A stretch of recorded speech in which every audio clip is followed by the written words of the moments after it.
नमस्कार। रतनपाल डोडियार, सहायक आचार्य हिंदी, हरिदेव जोशी, राजकीय कन्या महाविद्यालय बांसवाड़ा। आज हम अध्ययन करने जा रहे हैं बीए तृतीय वर्ष हिंदी के प्रथम प्रश्न पत्र के अंतर्गत तुलसीदास कृत कवितावली के अंतर्गत हम देखें तो आज का हमारा जो विषय है तुलसीदास की कवितावली का अयोध्या कांड, जिसके अंतर्गत राम का वन गमन और वन के अंदर राम के शिकार आदि करने का, वहाँ रहने का जो स्थिति, जो परिस्थिति है, उसका यथार्थ चित्रण यहाँ पर देखने को मिलेगा। साथ ही ग्राम के जो लोग हैं, मार्ग में जो उनको मिलने वाले जो ग्रामीण हैं, उन लोगों की प्रतिक्रिया भी, विशेष करके वहाँ की स्त्रियों की प्रतिक्रिया देखने को मिलेगी। इस पद को हम देखें तो इसमें लिखा गया है तुलसीदास जी के द्वारा कि धरी धीर कहें चली देखी जाएं, सजनी रजनी रही हैं, कही हैं जुगु पोच न सोच कछु, फलु लोचन आप तो लही है, सुख पाई है कान सुने बतियाँ कल, आपुस में कछुपे कहिए, तुलसी अति प्रेम लगी पलकें, पुलकी लखी रामू हियो मही है। यहाँ पर जैसा कि हमने पिछली व्याख्या में जो पढ़ा था कि वो स्त्रियाँ, ग्राम वधुएँ, गांव की स्त्रियाँ जो सीता और राम के प्रति विशेष जिनका लगाव जुड़ा हुआ है और सीता की सखियाँ बन चुकी हैं, वो स्त्रियाँ ये चाहती हैं कि उनके बीच में से सीता, राम, लक्ष्मण दूर नहीं जाए। लेकिन राम, लक्ष्मण और सीता निरंतर वन मार्ग में धीरे धीरे आगे बढ़ते जा रहे थे। तो ऐसी स्थिति में ये स्त्रियाँ ये चाहती कि हम भी उनके पीछे पीछे चलें और जहाँ भी ये रुकें वहाँ पर इनकी बातें सुने। इसी तरह का वर्णन इस पद में आपको देखने को मिलेगा। धरी धीर कहें, बड़े धैर्य पूर्वक वह सखियाँ, ग्राम वधुएँ आपस में कहती हैं कि चली देखिए जाए, चलो जा करके हम देखते हैं कि हे सजनी रजनी रही हैं। जब रात होगी तब वो कहीं न कहीं तो रुकेंगे। ऐसा तो नहीं है कि रात को भी निरंतर चलते जाएंगे।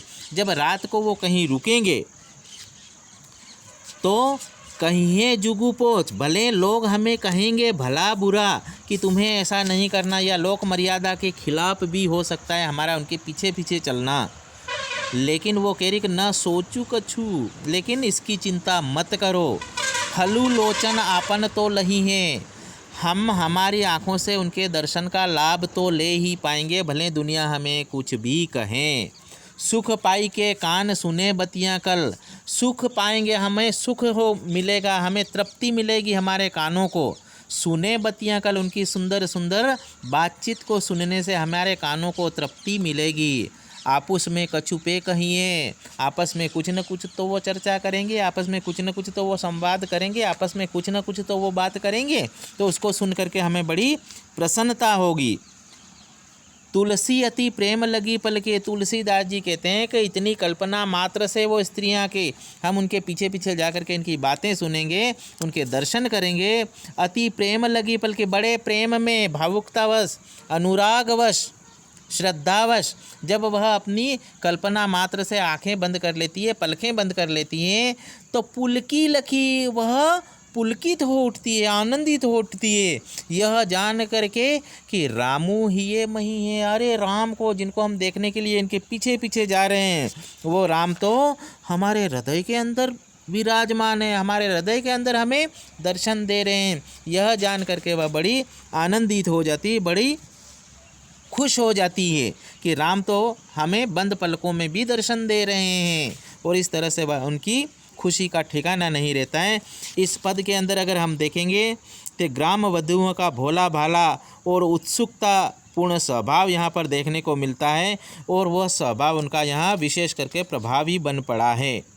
भावानुरक्ति और हृदय में ही राम के दर्शन ये स्त्रियाँ जब करती हैं तो वह कवि का कौशल यहाँ देखने को मिलता है कि वो वास्तव में दर्शन कवि की मान्य चेतना के अनुरूप ही बन पड़ा है, क्योंकि कवि ने बड़ी चतुराई से उनके मन के अंदर राम के प्रति श्रद्धा प्रकट करी, यानी सच्चा प्रेम प्रकट किया, और उस प्रेम के खातिर उनके मन में ही राम दिखाई देते हैं। इस तरह से यहाँ स्वभावोक्ति और अनुप्रास अलंकार देखने को मिलता है इस पद के अंदर। और इसी क्रम में आगे वन मार्ग की अगली घटना की ओर हम जाते हैं, जहाँ राम स्वयं शिकार खेलने के लिए वन मार्ग में जाते हैं और राम जिस तरह से सुशोभित होते हैं उसका वर्णन है यहाँ। अगर हम देखें तो यहाँ पर राम का जो दृश्य दिखाई दे रहा है वो यही है कि शिकारी वेश में सजकर वन में शिकार खेलते हैं राम, तो उनके व्यक्तित्व, उनकी सुंदरता का पशुओं के ऊपर भी एक अद्भुत प्रभाव पड़ता है। और उस प्रभाव को तुलसीदास जी ने इस पद के अंदर बड़े आकर्षक ढंग से प्रस्तुत किया। अब देखिएगा, सर चारिक चारू बनई कसे कटी, सर चारिक, 4 तीर उन्होंने अपनी कमर में कस दिए हैं, बांध लिए हैं, अपने तरकस में कस लिए हैं। पानी सरासुन सायुक ले, और हाथ में एक तीर और एक कमान लिए हुए हैं। और फिर वह राम वन खेलत रामू फिरे मृगया, वन में राम शिकार खेलते हुए भ्रमण कर रहे हैं, खेल रहे हैं, दिखाई दे रहे हैं। तुलसीदास जी यहाँ कहते हैं छवि सो बरने के में, उस छवि को, राम की उस शिकारी की वेशभूषा की छवि को, यानी शिकार करते हुए या शिकार खेलते हुए उनकी जो छवि बन रही है, उनका जो व्यक्तित्व दिखाई दे रहा, उसका वर्णन कैसे किया जाए, अर्थात वर्णन किया जाना संभव नहीं है। आगे कवि कह रहे हैं कि अवलोकी अलौकिक रूप मृगी मृग, यही नहीं, यह कवि ही नहीं, उस स्वरूप को, उस सुंदरता को, उस अलौकिक व्यक्तित्व को निखार करके, देख करके उस रूप और सौंदर्य को मृगी मृग यानी हिरण और हिरनियाँ चौंकी चके वह चूक जाते हैं। चौकड़ी भरना, आगे बढ़ना, उछल कूद करना, वह चूक जाते हैं। चितवे और उनके हृदय में क्या हो जाता है, उनके हृदय में राम को देखने की, उनके अद्भुत सौंदर्य को निहारने की जिज्ञासा पैदा हो जाती। और उस वजह से ये शिकार पक्षी, शिकार जीव जंतु जिनको कहते हैं, जो शिकारी को देखने मात्र से ही भाग जाते हैं, पास में भटकते तक भी नहीं है। लेकिन ये राम के व्यक्तित्व को, उनके अलौकिक रूप को देख करके न डगे, न तो वह अपनी जगह से हिल पाए, न भगे, न भाग पाए। जिया जानी, उन्होंने अपने मन में यह मान लिया, शायद उन्हें ये भ्रम हो गया कि सीली मुख पंच धरे रति नायक है, ये तो 5 प्रकार के बाण धारण करके शिकारी के वेश में यहाँ पर रति नायक यानी रति के पति कामदेव शिकार खेल रहे हैं। इसलिए कामदेव से उन जानवरों ने ये मान लिया, वन्य जीवों ने ये मान लिया कि हमें कोई खतरा नहीं है। और इस तरह से राम को सुंदर रूप का दर्शन करते हुए वह अपने स्वाभाविक प्रवृत्ति को भूल जाते हैं। मृग मृगी अर्थात हिरण जो है चौकड़ी भरना या भागना भी भूल जाते हैं और एक टक खड़े खड़े राम को निहारते रहते हैं, राम को देखते रहते हैं। इस तरह से राम के अलौकिक रूप का यहाँ पर वर्णन आपको देखने को मिला। शिकारी वेश में सजे राम के व्यक्तित्व को यहाँ पर कवि ने काम रूप यानी कामदेव के रूप में सजीव साकारता प्रदान कर दी। और यही साकार प्रधानता इस रूप में देखने को मिलती है कि वहाँ पर जंगली जीव जो है उनसे दूर नहीं भागते हैं। यहाँ पर अगर देखा जाए तो भ्रम पैदा हो गया, अनुप्रास अलंकार की छटा यहाँ देखने को मिलती है। दुर्मिल सवेया इस पद में आपको देखने को मिलेगा और भाषा बड़ी ही माधुर्यपूर्ण है और इस तरह से यह पद बड़ा आकर्षक बन पड़ा है। अब हम आगे चलें इसी क्रम में कि आगे वह बढ़ते हैं, राम सीता और लक्ष्मण और विंध्याचल की ओर पहुंच जाते हैं और विंध्याचल में ये खबर पहुंच जाती है कि भगवान राम यहाँ पर आ रहे हैं। अब स्थिति ये है कि यहाँ पर कवि ने लिखा है कि विधि के वासी उदासी तपी व्रतधारी महाबिनु नारी दुखारे, गौतम तीय तरी तुलसी सो कथा सुनी भे मुनि वृंद सुखारे, हवे हैं सीला सब चंद्रमुखी परसें पद मंजूल कंज तिहारे, किन्हीं भली रघुनायक जू करुणा करी कानन को पगुधारे। इस पद में अगर हम देखें तो यहाँ पर राम की चरण धूलि के प्रभाव को व्यंग्य विनोद शैली में यहाँ कवि ने हमारे सामने प्रस्तुत किया है कि इस पद में तुलसीदास जी ने थोड़ा सा हास्य विनोद जिसको कहा जाए उसको प्रकट किया है। जैसा कि विंध्याचल के सारे लोगों को इस बात का अच्छी तरह से पता था कि गौतम की पत्नी अहिल्या जो श्राप के कारण पत्थर बन चुकी थी और राम के चरणों के स्पर्श से वह वापस अपने मूल रूप में यानी सुंदर स्त्री रूप में आ गई। तो यहाँ पर विंध्य में जितने भी तपस्वी लोग थे, जितने भी मुनि लोग थे, उनके ऊपर राम के वहाँ पहुँचने से जो प्रतिक्रिया उत्पन्न होती, उस प्रतिक्रिया को यहाँ प्रकट करने का इन्होंने प्रयास किया। देखिएगा वो क्या प्रतिक्रिया कर रहे हैं, किस तरह से खुश हो रहे हैं, किस तरह से आनंद मना रहे हैं। विधि के वासी उदासी तपी व्रतधारी, यानी विंध्याचल में निवास करने वाले उदासी तपी व्रतधारी, बड़े उदास थे, तपस्वी और व्रत धारण किए जो लोग, महाबिनु नारी दुखारे और अपनी अपनी पत्नियों के बिना उस वन में बड़े दुखी अपने आप को महसूस कर रहे थे। और ऐसी परिस्थितियों में गौतमी तरी तुलसी सो कथा,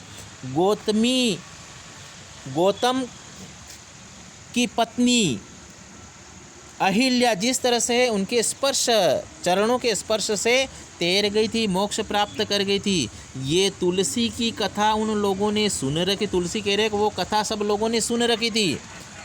भे मुनि बंद सुखारे, सारे मुनियों के झुंड बड़े सुख प्राप्त करने जा रहे थे, आनंदित हो रहे थे, वो खुश हो रहे थे, खुशियाँ मना रहे थे कि राम हमारे इधर आ रहे हैं और यहाँ जब आएंगे तो हवे हैं शिला सब, चंद्रमुखी पर से पद, मंजुल कंज तिहारे। हे राम, तुम्हारे चरणों के यहाँ पड़ते ही, स्पर्श करते ही इस विंध्याचल के सारे पत्थर, सारी शिलाएं, सारी चट्टानें चंद्रमुखी स्त्रियां बन जाएगी, यानी सुंदर स्त्रियों का रूप धारण कर लेगी।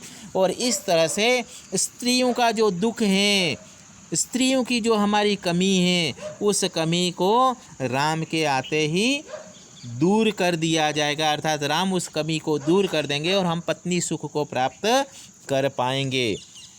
किन्हीं भली रघुनायक जो, इस तरह से सारे जो है मुनि लोग, सारे तपस्वी लोग जो तपस्या करने वाले, वो राम को कह रहे हैं कि आप आकर के हमारा बड़ा कल्याण करने जा रहे हैं, हमारा भला करने के लिए हे राम तुम इस विंध्याचल की ओर कदम बढ़ा रहे हैं, करुणा करी आपने हम पे दया करने जा रहे हो, कानन को पगिधरे, तुम इस वन के अंदर आ रहे हो, इस वन मार्ग में विंध्याचल की ओर अपने कदम बढ़ा रहे हो, अर्थात आप हम पे दया कर रहे हो, हमारा कल्याण, इसलिए हमारी जो है पत्नी पीड़ा, या कह लीजिए कि पत्नी नहीं होने की जो पीड़ा है, उस पीड़ा को दूर करने के लिए आप आ रहे हो और इस तरह से हमारी ये दशा को देख करके आप हमारा उद्धार करने या हमें पत्नी सुख प्रदान करने के लिए इस दिशा में आगे आ रहे हो। इस तरह से बड़े विनोद भाव से यहाँ तुलसीदास जी ने अपनी बात को रखा है।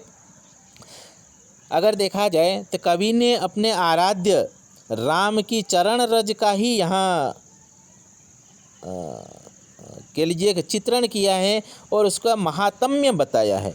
और उन्होंने ये बताया कि उनके चरण स्पर्श से एक पत्थर भी मोक्ष को प्राप्त कर लेता है। व्यंग विनोद भाव से हास्य की छटा में इन्होंने इस पद का निर्माण किया है और शायद ये थोड़ा सा मनोरंजात्मक कह लीजिए या थोड़ा सा श्रद्धापूर्ण इस पद को भी कह लीजिए, दोनों का यहाँ मिश्रण इस पद में देखने को मिलता है। व्याज स्तुति और अनुप्लास अलंकार यहाँ है और हास्य रस प्रधान और माधुर्य गुण युक्त लेकिन संयत भाषा में इन्होंने भावाभिव्यक्ति करी है और ये पूर्णतः समर्थ और उपयुक्त वाणी में इस पद की रचना की है। आज के लिए बस इतना ही, आगे फिर मिलेंगे। आप सबका बहुत बहुत धन्यवाद।